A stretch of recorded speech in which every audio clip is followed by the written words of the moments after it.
Para pemirsa sekalian, paket APMJ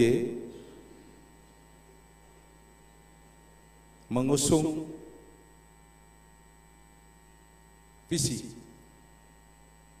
mewujudkan masyarakat Ngada yang unggul dan berdaya saing, berbasis pertanian dan pariwisata, berwawasan lingkungan. Penyusunan visi ini berangkat dari regulasi Undang-Undang Nomor 23 Tahun 2014 tentang pemerintah daerah dan Undang-Undang Nomor 25 tentang Perencanaan Pembangunan Nasional, di mana visi misi ini tidak keluar dari rencana pembangunan jangka panjang negara, yaitu menuju ke Indonesia Emas tahun 2045.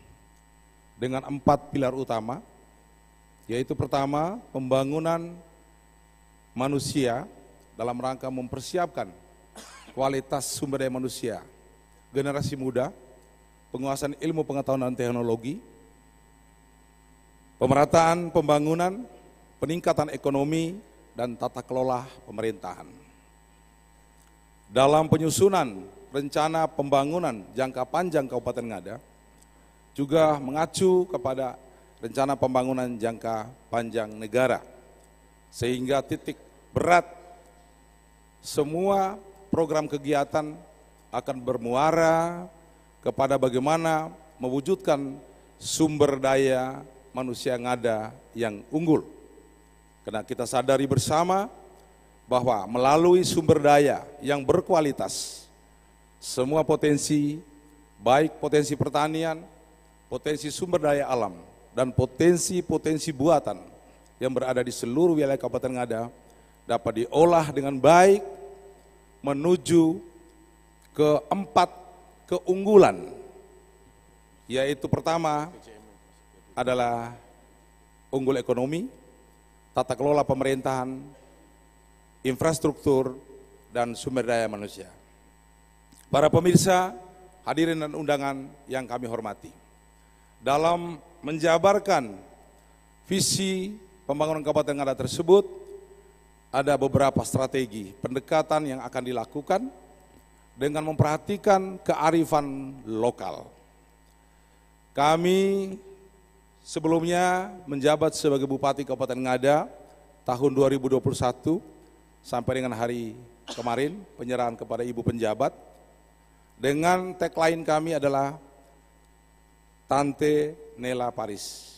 Bagaimana membangun Ngada dari pendekatan budaya Kabupaten Ngada, di mana masyarakat Kabupaten Ngada 60% adalah hidup dan bergelut di sektor pertanian, di mana semua kegiatan yang dilakukan adalah bermuara kepada 3 hal.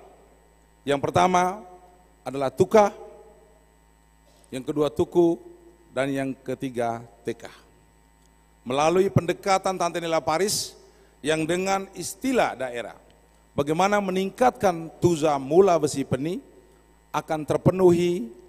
Yang pertama adalah kebutuhan konsumsi yang berkaitan dengan perut, yang kedua adalah ketersediaan pangan yang berkaitan dengan tabungan, dan yang ketiga adalah yang berkaitan dengan TK, bagaimana menjual berkaitan dengan kedaulatan pangan.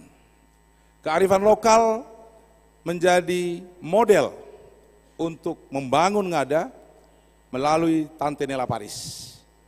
Pendekatan-pendekatan yang dilakukan, yang pertama adalah pemberdayaan masyarakat.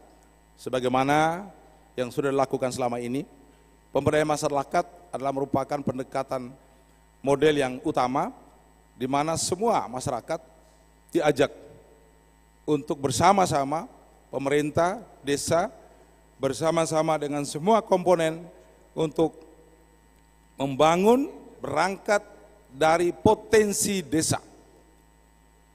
Berangkat dari potensi desa.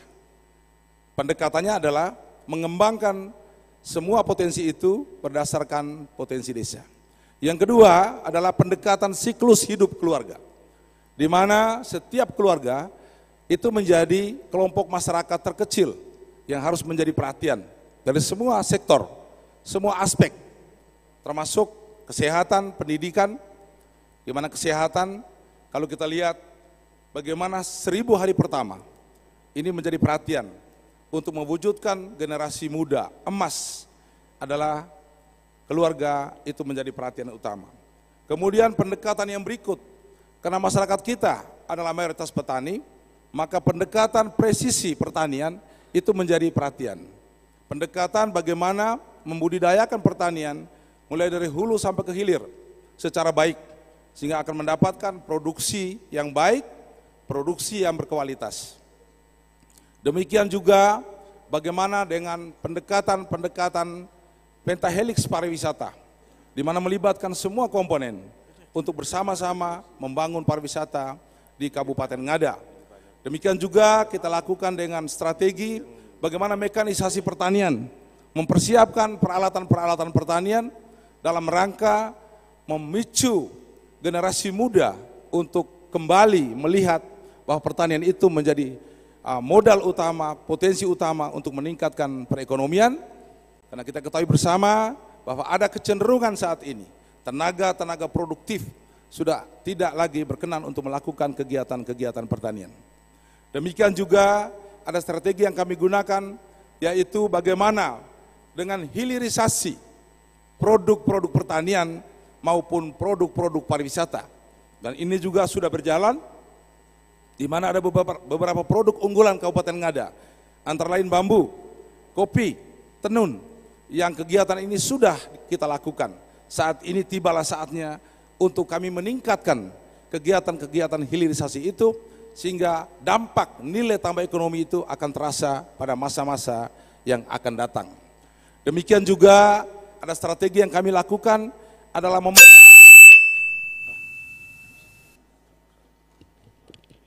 Terbaik, terima kasih. Saya menambahkan saja apa yang sudah disampaikan oleh Bapak Andreas tadi, bahwa prinsipnya kami di Mogok Siboro, kami telah asmara. Apa yang beliau katakan sama saja yang apa yang sudah saya lakukan, tetapi dengan prinsip bahwa konkretnya ke depan ini adalah bahwa Kabupaten Ngada harus memperjuangkan ya hal-hal yang menyangkut dengan kesehatan, pendidikan, masalah sosial, dan pembangunan Indonesia. Terima kasih.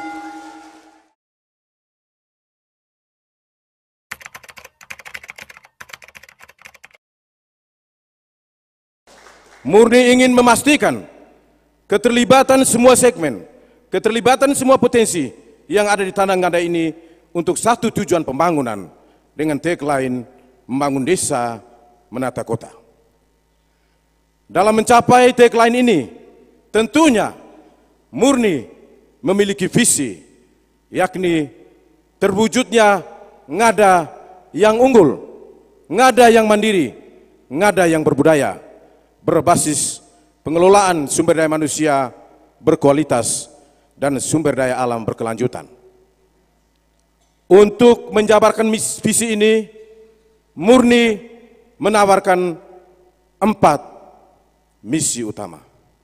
Pertama, mempercepat peningkatan daya saing ekonomi daerah.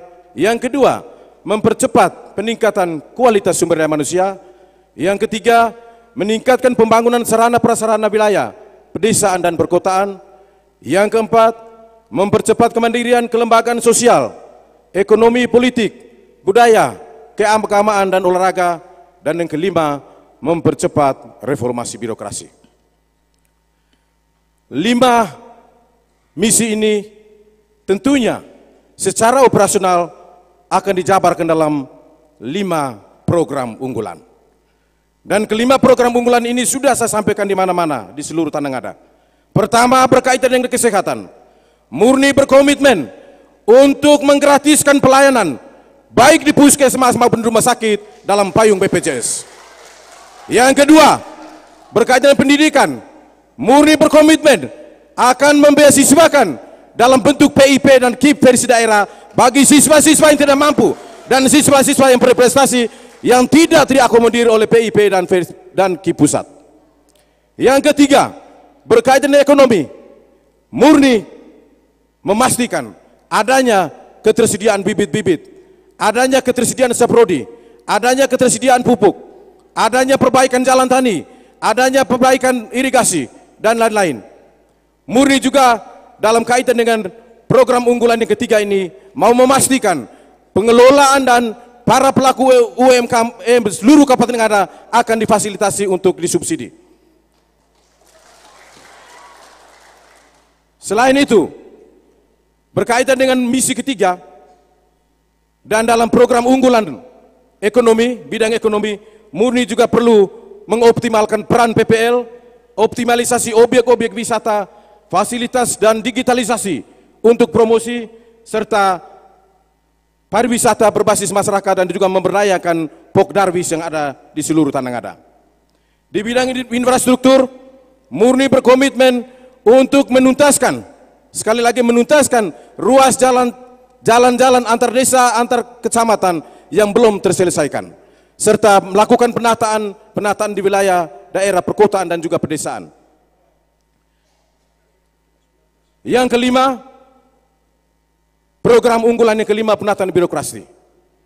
Karena anggaran kita berbasis kinerja dan untuk mendukung pencapaian kinerja para aparatur, Murni akan mengembalikan, Murni akan memberikan tunjangan tambang penghasilan kepada seluruh ASN di Kabupaten Ngada, mempertahankan dan secara bertahap terhadap tenaga honor dan juga tenaga pendidikan dan kependidikan, serta memastikan biaya operasional bagi pemerintahan desa dan juga para RT.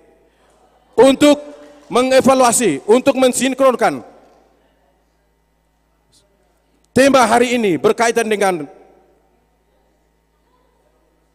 kesejahteraan berbasis kearifan lokal, di samping saya ada calon wakil bupati, ada baiknya saya memberikan kesempatan kepada beliau untuk memberikan penjelasan. Terima kasih Bapak calon bupati, saya langsung saja. Yang pertama kami sangat berterima kasih kepada Komisi Pemilihan Umum Kabupaten Ngada karena tema ini sangat menyentuh sesuai dengan visi dan misi yang disusun oleh paket Murni. Karena strategi meningkatkan kesejahteraan masyarakat melalui kekuatan perekonomian berbasis kearifan lokal, Ngada sangat kaya dengan kearifan lokal itu. Untuk itu, ke depan ada strategi yang coba akan diramu oleh paket Murni dengan beberapa tahapan tentunya. Yang pertama, identifikasi potensi lokal dulu. Karena mesti kita identifikasi dulu, tidak hantam kromo. Yang kedua, pengembangan produk berbasis kearifan lokal itu sendiri. Yang ketiga, kita mesti mempunyai pemasaran produk yang cukup baik. Keempat, peningkatan kapasitas sumber daya manusia itu sendiri sebagai pelaku. Kelima, pengembangan infrastruktur daripada kearifan lokal itu sendiri dan peningkatan kelembagaan dan pelestarian lingkungan tentunya. Nah, ketujuh tahapan ini kita akan jalankan dengan strategi yang menurut kami itu yang pertama adalah hilirisasi produk pertanian dan perkebunan guna meningkatkan nilai tambah dengan pendekatan one village, one product.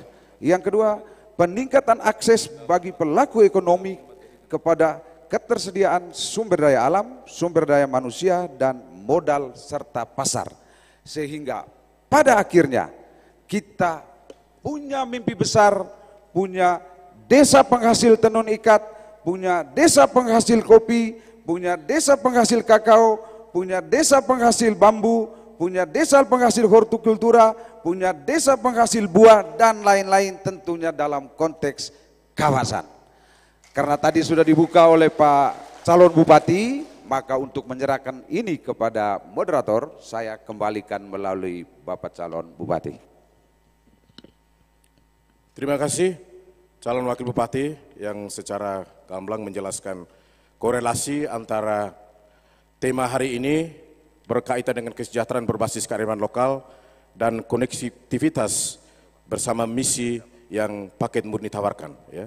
Tentunya kolaborasi dengan para pelaku usaha kecil, pelaku usaha lokal dan mancanegara, bahkan internasional perlu kita tegakkan, promosi kreatif, pengembangan jejaringan dan akses pasar, fasilitasi UMKM model, dan target minimal 206 UMKM model atau satu desa satu UMKM, pengembangan sektor pertanian, peternakan, pariwisata, dan perikanan berbasis lingkungan, serta fasilitasi IRTP tentu terusnya akan kita perhatikan. Sekian dan terima kasih. Kesempatan saya kembalikan kepada moderator.